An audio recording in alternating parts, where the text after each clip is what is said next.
આપણે જ્યારે કોઈ વ્યક્તિ સાથે આર્ગ્યુમેન્ટ કરતા હોઈએ છીએ ને, ત્યારે હંમેશા આપણે એવો પ્રયત્ન કરીએ છીએ કે હું સાચો છું અને સામેનો વ્યક્તિ ખોટો છે. આપણે એ રજૂઆત કોઈ ત્રીજા વ્યક્તિની સામે પણ કરીએ છીએ ને, ત્યારે પણ આપણે એવો જ પ્રયત્ન કરીએ છીએ કે હું સાચો છું અને સામેનો વ્યક્તિ ખોટો છે. પણ એકવાર તમે તમારી અંદર ઝાંકી અને જોવાનો પ્રયત્ન કરજો. તમારે તમારા આત્માને પૂછવાનું છે કે કેટલી હદે હું સાચો છું અને કેટલી હદે સામેનો વ્યક્તિ સાચો છે.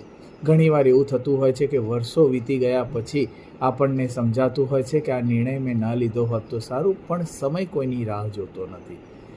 સંબંધમાં ખૂબ જ મહત્ત્વની વસ્તુ સમજણ છે, અને આ સમજણ જો સમયસર ના આવે ને તો પછી એ સંબંધોનું મહત્ત્વ રહેતું નથી. કોઈ પણ જીવનનો નિર્ણય લેતા પહેલાં 1000 વાર વિચારી લેજો કે મારો અને સામેના વ્યક્તિનો સંબંધ કેવો છે, ઈશ્વરને સાક્ષી રાખીને.